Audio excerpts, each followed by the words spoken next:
One bullet in the gun, and I'm spinning the revolver, thinking this could be the one. I tried to find a religion to see what I become, but I was ruined by the world, and I blame. Since like November of last year, there were like these girls. They said really rude things, and they like tried to get my boyfriend to break up with me, or tried to get me to break up with him. There was an Instagram account that was set up by a couple of these girls using my name for no other reason than to say horrible things. I wish I'd never had you. When I didn't know about it. Are you serious? And Claudia had actually come to me crying. She said, "Why are you saying these things about me?" The things. That is horrible. The one girl orchestrated getting over 24 kids to change their name on Skype to Claudia Fulch killed herself. Are you serious? I'm serious. It was awful, like, especially through the month of December, standing at the foot of her bed while she was sleeping, and she would cry in her sleep. And as her mom, not able to do anything to make it better. I tried committing suicide a couple of times because I was done. There wasn't really anybody to help me, so I kind of just like turned to music, and I was kind of like, hey, maybe I can like stay alive for a couple more days.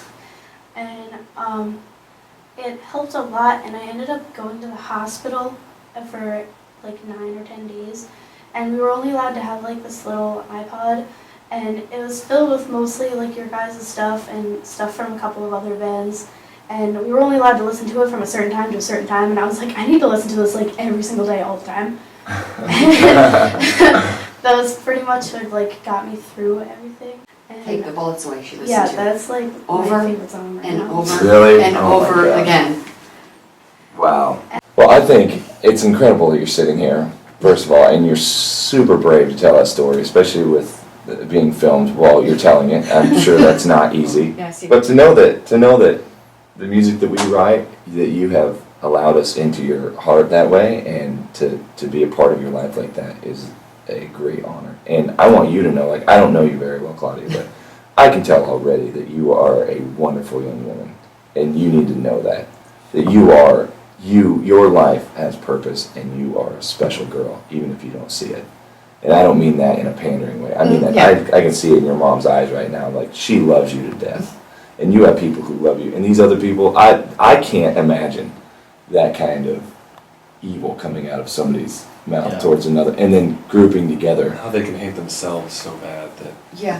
they feel like they have to make someone else feel as bad as they feel about themselves. Right, absolutely. I think that's wise, Jake. I think it says more about them. Obviously, it says more about them than it does Claudia, because Right. it's not that you deserve that. You don't deserve that. You deserve love and happiness for the rest of your life. That's what you deserve. And the fact that they're doing that, I think, is kind of a peek into their soul. That there's just some darkness there that I'm sure they hate themselves more than they hate anybody else in the world. And that's hard to see through whenever they're doing that to you. You know, when you're the victim, to have any sort of sympathy for the victimizer, you know. But I think you're awesome, and we think you're awesome, and I'm so glad that you like our music. We write the music kind of selfishly, because so many of those are like my stories and struggles that I've dealt with. I'm not just writing, you know, random words or whatever. I'm writing from a place in my heart. As a songwriter, I have to be really vulnerable, you know. And if you ever write songs, you're a singer, so you should start writing some songs. You got to be vulnerable. You got to tell people your story. We buried you